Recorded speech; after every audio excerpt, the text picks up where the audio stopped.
Assalamualaikum warahmatullahi wabarakatuh. Bagaimana kabarnya teman-teman semua? Semoga kita semua baik-baik saja dimanapun kita berada. Amin. Nah, pada hari ini kita akan mendiskusikan tentang ayat-ayat Al-Quran yang di dalamnya itu membahas tentang etos kerja pribadi seorang muslim.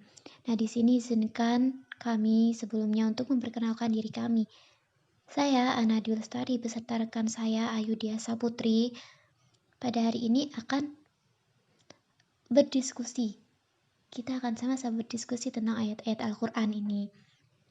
Nah, topik pembahasan kali ini yaitu Quran Surah Al-Jumu'ah ayat 9-11, kemudian Quran Surah Al-Qasas ayat 77, kemudian hadis riwayat Ibnu Majah ke 2129 dan juga 1826. Nah, pembahasan di dalamnya itu kita akan membahas tentang ayat, terjemah, serta kandungan-kandungan yang ada dalam ayat Al-Quran ini maupun hadis-hadis. Yang pertama yaitu Quran Surah Al-Jumu'ah ayat 9-11. A'udzu billahi minasyaitonir rajim. Bismillahirrahmanirrahim.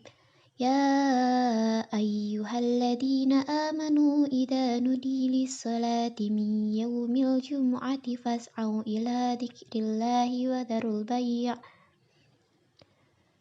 Dzalikum khairul lakum in kuntum ta'lamun. Hai orang-orang beriman, apabila diseru untuk menunaikan salat Jumat, maka bersegeralah kamu kepada mengingat Allah dan tinggalkanlah jual beli. Yang demikian itu lebih baik bagimu jika kamu mengetahui. فَإِذَا قُضِيَتِ الصَّلَاةُ فَانتَشِرُوا فِي الْأَرْضِ وَابْتَغُوا مِنْ فَضْلِ اللَّهِ وَاذْكُرُوا اللَّهَ كَثِيرًا لَعَلَّكُمْ تُفْلِحُونَ. Yang artinya, apabila telah ditunaikan sholat, maka bertebaranlah kamu di muka bumi, dan carilah karunia Allah, dan ingatlah Allah banyak-banyak supaya kamu beruntung. وَإِذَا رَأَوْا تِجَارَةً أَوْ لَهْوًا انفَضُّوا إِلَيْهَا وَتَرَكُوكَ قَائِمًا قُلْ مَا عِندَ اللَّهِ خَيْرٌ مِنَ اللَّهْوِ وَمِنَ التِّجَارَةِ وَاللَّهُ خَيْرُ الرَّازِقِينَ. Dan apabila mereka melihat perniagaan atau permainan, mereka bubar untuk menuju kepadanya. Dan mereka tinggalkan kamu sedang berdiri, berkhutbah, katakanlah, apa yang di sisi Allah lebih baik daripada permainan dan perniagaan. Dan Allah sebaik-baik pemberi rezeki. Nah, kita akan membahas satu-satu ayat-ayat yang kita baca tadi. Yakni ayat ke-9. Ketika ayat ini tuh menjelaskan ketika telah masuk waktu sholat dan telah terdengar azan, maka segeralah meninggalkan semua hal yang sedang dilakukan, masuk jual beli. Nah, di ayat ini itu lebih ke jual belinya. Kemudian segeralah khusyuk dalam melaksanakan ibadah kepada Allah, karena sesungguhnya ketika kamu meninggalkan jual beli dan lebih memilih untuk mengingat Allah, itu lebih baik untuk kehidupan dunia dan akhirat. Jadi, Quran Surah Al-Qasas ayat ini itu awalnya turun karena pada saat khutbah Jumatnya Nabi Muhammad SAW ada orang gerombolan pedagang yang berasal dari daerah luar, dari daerah luar itu menarik perhatian para jamaah khutbah. Nah, para jamaah ini itu berbondong-bondong melihat mereka gitu. Maka turunlah ayat ini. Segala hal yang baik itu ketika kita mendekatkan diri kepada Allah. Jadi, sebagian ulama itu mengharapkan jual beli pada saat khutbah Jumat. Kemudian pada ayat ke-10 Itu kandungannya. Ketika sudah selesai melaksanakan ibadah, diperbolehkan melanjutkan pekerjaan yang tadi ditundanya. Akan tetapi, ketika Allah dan tetapi ketika melaksanakan pekerjaan tersebut, hendaknya senantiasa mengingat Allah dan jangan sampai meninggalkan perkara yang bermanfaat untuk kehidupan akhirat. Nah, maksudnya dari ayat ini itu Allah itu tidak melarang adanya jual beli, tidak. Tapi ketika sudah masuk waktu sholat atau waktunya ibadah atau waktu di sini waktu sholat Jumat, nah itu kita diwajibkan untuk segera mengerjakan sholat, meninggalkan segala hal tentang keduniawian gitu. Karena pada sesungguhnya kehidupan kehidupan akhirat itu lebih kekal. Nah, ketika kita meninggalkan hal sesuatu yang bermanfaat untuk kehidupan dunia, untuk kehidupan akhirat, kita bisa merugi gitu. Tidak hanya merugi di dunia, tapi malah juga merugi di akhirat. Kemudian di ayat yang ke-11, ayat ini tuh menjelaskan bagaimana silaunya manusia terhadap kehidupan duniawi dibandingkan dengan kehidupan akhirat. Mereka dibutakan harta yang mereka dapat demi kebahagiaan dunia dibandingkan dengan kehidupan akhirat mereka. Kemudian Allah mengingatkan kepada mereka bahwa segala hal yang ada di sisi Allah itu lebih baik daripada permainan dan perdagangan. Keridhaan dari pahala Allah itu lebih baik daripada yang diusahakan manusia. Jadi dari ayat-ayat ini kita itu bisa mengambil hikmahnya bahwa segala hal yang ada dalam Al-Quran itu pasti ada manfaatnya sendiri, pasti ada hikmah yang dapat kita ambil dan sebagainya. Sesuatu yang baik itu akan menghasilkan yang baik pula, menghasilkan kebaikan pula. Ketika kita merasa lelah dengan yang ada di dunia, pasti kita nanti datangnya siapa kalau ke Allah, siapa yang akan membantu kita gitu. Tapi kadang-kadang orang itu datang ke Sang Pencipta, ke Allah Subhanahu wa taala itu hanya ketika mereka sedih saja. Kayak kurang sopan gitu ya, tapi ya gimana gitu. Kemudian lanjut ke Quran surah Al-Qasas ayat 77. Bismillahirrahmanirrahim. Wabtaghi fima atakallahu daral akhirah wala tansa nasibaka minad dunya wa ahsin kama ahsanallahu ilaik wala tabghil fasada fil ard innallaha la yuhibbul mufsidin. Yang artinya, dan carilah pahala negeri akhirat dengan apa yang telah dianugerahkan Allah kepadamu. Tetapi janganlah kamu lupakan bagianmu di dunia dan berbuatlah baik kepada orang lain sebagaimana Allah telah berbuat baik kepadamu, dan janganlah kamu berbuat kerusakan di bumi. Sungguh Allah tidak menyukai orang yang berbuat kerusakan. Nah, kandungan dari Quran surah Al-Qasas ayat 77 ini yaitu Allah memerintahkan kepada seluruh umat manusia untuk beriman agar menciptakan keseimbangan antara dunia dan akhirat. Nabi Muhammad SAW sangat mencela orang yang hanya mengejar akhirat dengan meninggalkan dunia, apalagi ketika orang tersebut menjadi beban bagi orang lain. Nah, dalam ayat ini itu pentingnya dalam menyeimbangkan antara dunia dan akhirat. Kita tidak bisa dong kayak berat salah satu, berat di dunia saja atau berat di akhirat saja. Sebenarnya bagus ketika kita sudah fokus ke akhirat, tetapi ketika di dunia kita lebih membebankan orang lain atau kita tidak bisa memikirkan diri kita, itu juga salah. Makanya perlunya keseimbangan antara dunia dan akhirat gitu. Nah, dalam menyeimbangkan dunia dan akhirat, kita itu perlu melakukan perbuatan-perbuatan baik. Jadi ini bentuk-bentuk dari perbuatan baik, yaitu yang pertama berbuat baik terhadap nikmat Allah.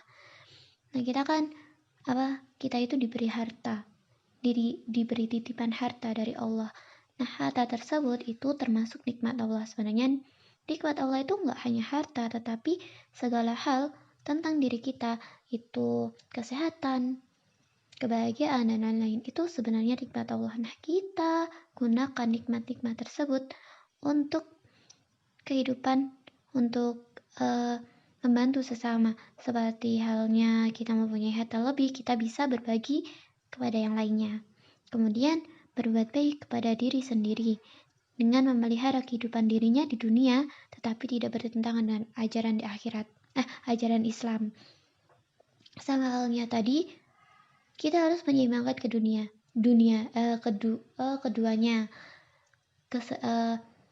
kebaikan di dunia dan kebaikan di akhirat.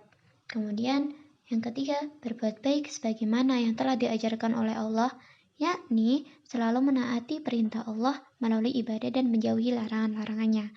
Dan yang terakhir, berbuat baik dengan tidak berbuat kerusakan di muka bumi.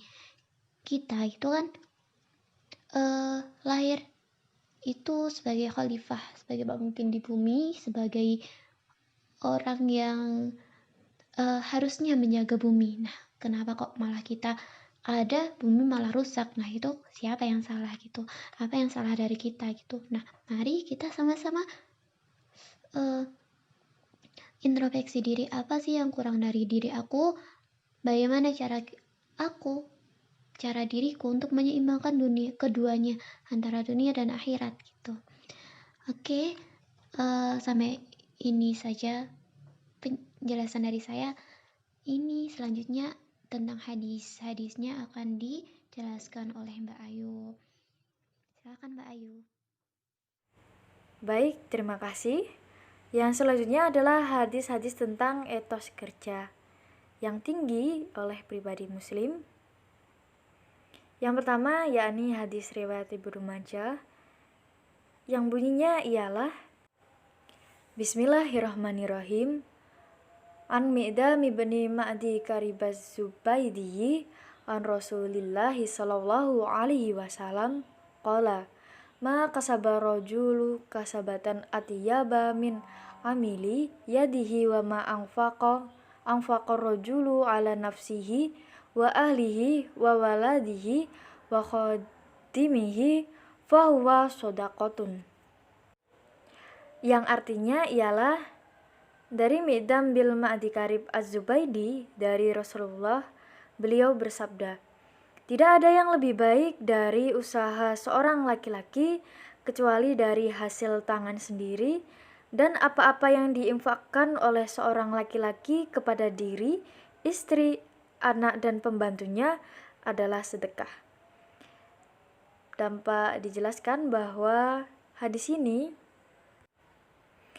memiliki kandungan yang mana hadis ini menjadi motivasi dari Nabi Muhammad SAW kepada kaum muslim agar mereka memiliki etos kerja yang tinggi, yang mana Nabi Muhammad juga melarang kepada mereka agar mereka tuh tidak hanya sekedar berpangku tangan berharap rezeki datang dari langit, dan juga mereka diharuskan untuk bekerja agar mereka tuh dapat memenuhi kehidupan mereka sendiri dan juga keluarganya. Dan Rasulullah SAW juga berkata bahwa hal yang lebih baik dari usaha seseorang yakni usaha dari kerja keras dirinya sendiri. Dan juga pekerjaan yang dimaksud dalam hadis ini ialah pekerjaan yang halal dan juga tidak melenceng dari syariat-syariat Islam. Adapun orang-orang yang bekerja dengan giat untuk diberikan kepada dirinya sendiri, kemudian diberikan kepada istri, anak, dan pembantunya, dihitung sebagai sedekah oleh Allah Subhanahu wa Ta'ala. Dengan begitu, hadis ini mendorong kita sebagai pribadi muslim untuk selalu giat dalam bekerja. Tanpa adanya usaha, kebutuhan kita juga tidak akan bisa terpenuhi. Oleh sebab inilah, agama Islam sangat mendukung adanya etos kerja yang baik, bagaimana kita bisa mengandalkan apa-apa yang ada dalam diri sendiri untuk menghasilkan sesuatu, kemudian diberikan kepada keluarga kita. Adapun hadis yang kedua, hadis riwayat Ibnu Majah yang berbunyi, Bismillahirrahmanirrahim. An Hisam ibni Urwata an abihi an jaddihi qala Rasulullah sallallahu alaihi wasallam,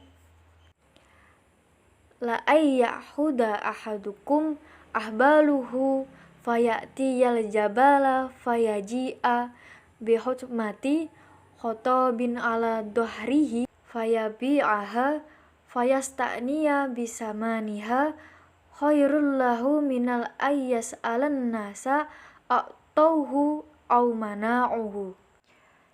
Yang artinya, dari Hisam bin Urwan dari bapaknya dari kakeknya ia berkata, Rasulullah Shallallahu Alaihi Wasallam bersabda, sekiranya salah seorang dari kalian mengambil tali dan membawanya ke gunung, lalu ia datang dengan membawa satu ikat kayu di atas punggungnya, kemudian menjualnya hingga dapat memenuhi kebutuhannya adalah lebih baik daripada meminta-minta manusia, baik mereka memberi ataupun tidak.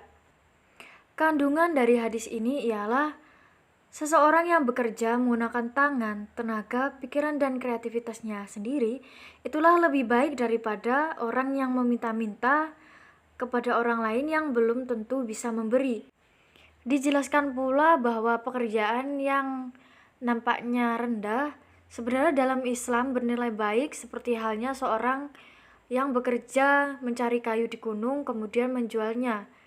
Hal ini tentu menampakkan bahwa adanya usaha dari dirinya sendiri daripada meminta-minta kepada orang lain, sebab telah dikatakan bahwa orang yang memiliki atau mengandalkan adanya tenaga, pikiran maupun kreativitasnya sendiri untuk menghasilkan sesuatu guna memenuhi kebutuhannya itu lebih baik daripada orang yang meminta-minta. Adapun pekerjaan baik lainnya seperti berdagang, mengajar, mencangkul, menjadi kuli bangunan, buruh pabrik, dan lain-lainnya juga memiliki nilai-nilai kebaikan. Nilai-nilai kebaikan ini disebabkan adanya tidak ada kebohongan maupun kecurangan, serta tidak ada yang merasa dirugikan dari pihak manapun. Dalam hadis ini pula juga menjadi gambaran keprihatinan dari Nabi Muhammad SAW, yang mana suatu zaman nanti orang-orang yang mencari harta tidak lagi memperhatikan nilai-nilai keislaman, sehingga mereka tidak peduli terhadap sumber dari harta mereka, apakah harta tersebut bersumber dari hal yang halal maupun hal yang haram. Oleh sebab inilah kita perlu memperhatikan atau perlu berpegang teguh pada syariat-syariat Islam, bagaimana cara kita mencari kehidupan yang barokah, mencari pekerjaan yang halal, ataupun makanan-makanan yang kita konsumsi dari hasil yang halal. Itulah pemaparan materi dari kelompok kami terkait ayat-ayat Al-Quran dan hadis tentang etos kerja pribadi muslim yang tinggi.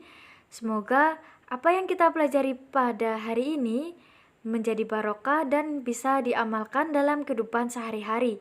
Ada kurang lebihnya, kami mohon maaf. Ayudhya Saputri dan Ana Dwi Lestari mohon pamit. Wassalamualaikum warahmatullahi wabarakatuh.